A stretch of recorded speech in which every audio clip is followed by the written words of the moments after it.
दोस्तों, राहुल गांधी कांग्रेस और आरजेडी को मोदी जी की मां को गाली देना बहुत भारी पड़ने वाला है।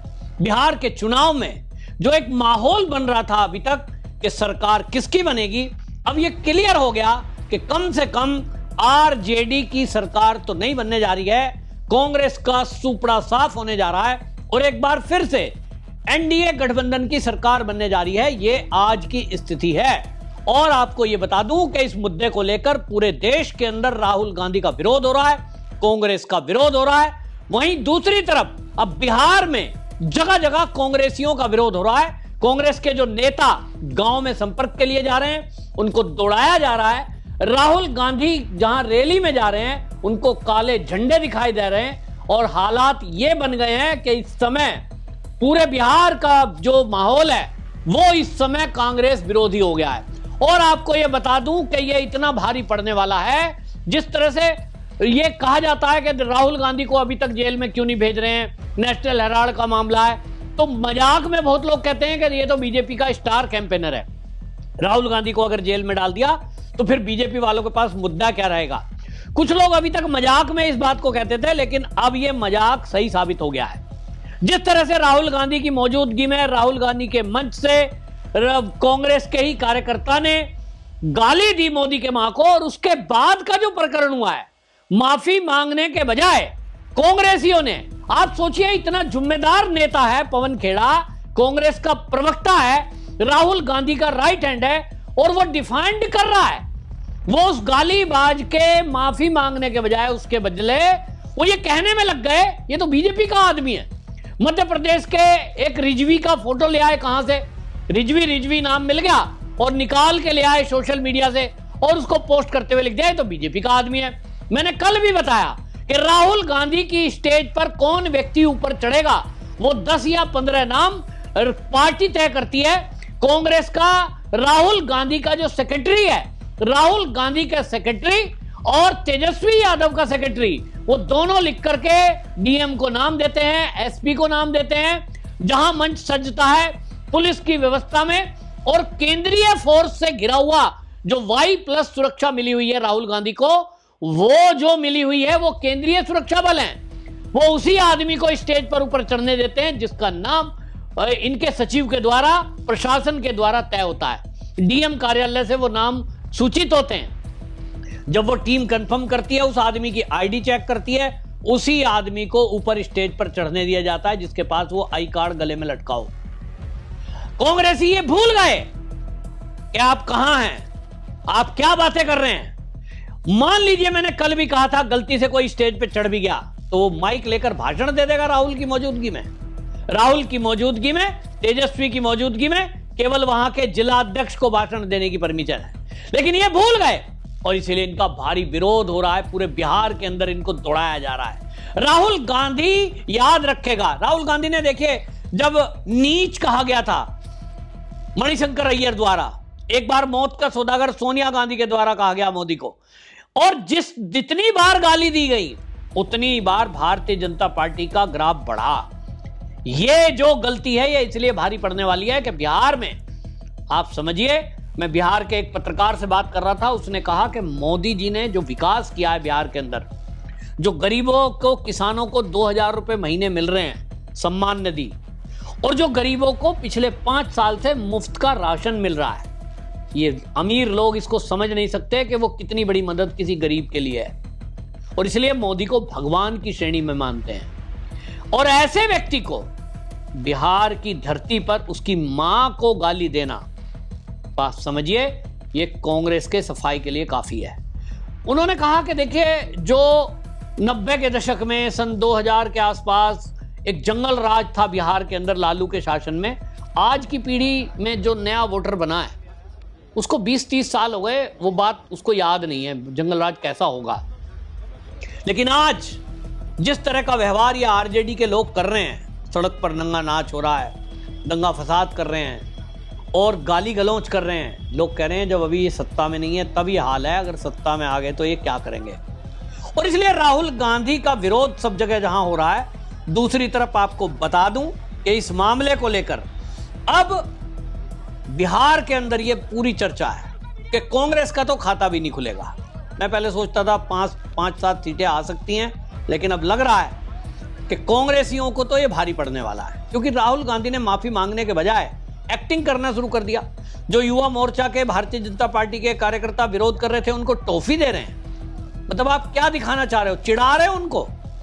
आप माफी मांगते कि मैं उसके लिए क्षमा चाहता हूं, तो शायद वो जो काले झंडे दिखा रहे थे, शायद एक नैरेटिव बनता कि चलिए राहुल गांधी ने माफी मांग ली है। लेकिन आप माफी मांगने के बजाय ये कहो वो तो कांग्रेस के लीडर हैं। तो मोदी ने भी ऐसा कह दिया था, गाय कह दिया था। अरे मोदी ने गाय कहा, गाली तो नहीं दी। अगर जर्सी गाय कह दिया तो क्या ये गाली है?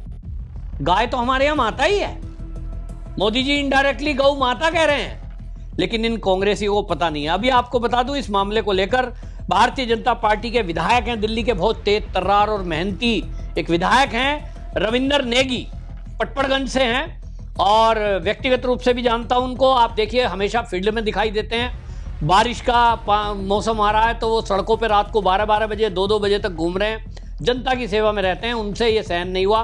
मैं तो कहता हूं बीजेपी में अगर कोई विधायक शेर निकला तो ये दिल्ली का रविंदर नेगी निकला, जिन्होंने अब थाने में एफआईआर करा दी कि मोदी की मां का अपमान हुआ उस बंदे के खिलाफ, और राहुल गांधी के खिलाफ भी करा दी गई है कि राहुल गांधी मोदी जी को चोर कह रहा है। दूसरी तरफ महुआ मोत्रा के खिलाफ एक और एफआईआर कराई है, जो अमित शाह को गर्दन काटने की बात कह रही थी।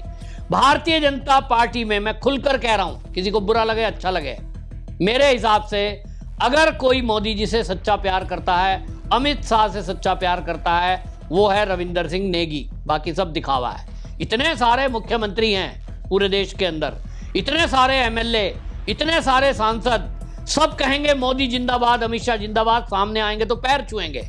लेकिन किसी का जमीर जागा नहीं, किसी को बुरा लगा नहीं, किसी ने एफआईआर कराई नहीं कि मेरी मां का, भाई मेरे दोस्त की, अगर मेरे दोस्त की मां को कोई कुछ कह दे तो मेरा खून खोल रहा है। मेरा तो, अब आप सोचिए, कोई मोदी जी की मां का अपमान कर रहा है, कितने लोग उनको मानते हैं, मेरे गुरु हैं, हमारे तो नेता हैं। और देखिए इस तरह के कितने सारे कांग्रेस में ये नेताओं ने बकवास की है, सोशल मीडिया पे गालियां दे रहे हैं, चोर चोर चोर कह रहे हैं, किसी को बुरा नहीं लग रहा। भारतीय जनता पार्टी के इतने एमएलए, एमपी, वकील, आईटी सेल, सब बेकार। रविंदर सिंह नेगी सामने आए, एफआईआर दर्ज कराई। मैं तो कहता हूं रविंदर सिंह नेगी जैसे व्यक्ति को ही तत्काल मंत्री बनाना चाहिए। ऐसा व्यक्ति आगे आना चाहिए। मोदी जी, अमित शाह ध्यान दें भैया, ऐसा आदमी जो आपकी पीड़ा को अपनी पीड़ा समझते हुए थाने तक पहुंच गया, एफआईआर दर्ज करा दी। ऐसे समय पे पहचान होती है। बड़े बड़े सीएम अपने को कहने वाले, एक ने भी मीडिया में बयान दे रहे हैं, हमको बड़ा बुरा लग रहा है, अमित शाह को गर्दन काटने को कह दिया, मोदी जी की मां को गाली दे दिया। अरे डूब मरो, तुम फटाक से एक डीजीपी को कॉल करोगे, एफआईआर दर्ज हो जाएगी, खाल पकड़ के खींच ली जाएगी उस आदमी की जो मोदी की मां का अपमान कर रहा है। लेकिन आप सोचिए, सब इसको सहन करके चुप बैठे हैं, लेकिन जिन युवाओं ने वहां उसका विरोध किया है, राहुल गांधी का, जो बिहार में विरोध कर रहे हैं, वो बिहार की जनता, बिहार की माटी का असर है, क्योंकि बिहार की मिट्टी क्रांतिकारियों की मिट्टी है। बिहार की मिट्टी से नेता पैदा होते हैं, और बिहार की धरती पर ये जो मोदी की मां के अपमान पर, मोदी के अपमान पर, अमित शाह के अपमान पर कांग्रेसियों का विरोध हो रहा है। बिहार का ये जो विधानसभा चुनाव है, ये इतिहास रचेगा। मेरी बात आज लिख लो। एंटी इनकम्पेंसी चल रही थी कि साहब ये जो नीतीश कुमार हैं, ये तो तबीयत ठीक नहीं है, इनको तो हटा दिया जाएगा, क्या होगा, और बड़े जोर शोर से ये रैलियां चल रही थी इनकी कि अब तो बस लहर आ गई है। लेकिन आज की डेट में बता रहा हूं, मेरी बिहार के कई जिलों में बात हुई है, और हर कोने से एक ही आवाज आ रही है कि इस गुंडा राज वाली पार्टी को वापस नहीं आने देना, और इस गालीबाज पार्टी को तो सफाया कर देना है। तो एक चांस दे दिया है, और इस पर बहुत अच्छा हुआ है। हालांकि भारतीय जनता पार्टी के कुछ नेता धरती पर उतरे हैं और उन्होंने विरोध प्रकट किया है। राष्ट्रीय महासचिव हैं तरुण चुग, उन्होंने भी दिल्ली में धरना प्रदर्शन किया, कार्यकर्ता इकट्ठे हुए और कांग्रेस के खिलाफ नारेबाजी की है। कुछ नेता तो चलिए सामने आए, और जो सामने आए, मैं कह रहा हूं फिर से, यही नजरों में चढ़ेंगे, बाकी तो डैश डैश डैश साबित हो गए हैं। तो कुल मिलाकर के बहुत बड़ा विरोध है। और आप तरुण चुग को सुनिए क्या कहा इन्होंने। ऐसे कि लगातार कांग्रेस पार्टी और इंडी गठबंधन के नेता देश के प्रधानमंत्री श्री नरेंद्र मोदी जी के खिलाफ अपशब्दों की बौछार कर रहे हैं। अब तो हद हो गई कि अब देश के प्रधानमंत्री की स्वर्गीय माता जी पर अपशब्द कह रहे हैं। देश में बड़ा आक्रोश है। सुना आपने? राष्ट्रीय महासचिव तरुण चुग भाजपा के हैं, वो बता रहे हैं कि जिस तरह से मोदी की मां का अपमान किया गया, ये मोदी के बारे में अपशब्द कहे जा रहे हैं, देश में आक्रोश है। आपकी इस पर क्या राय है? कमेंट में जरूर लिखें। वंदे मातरम।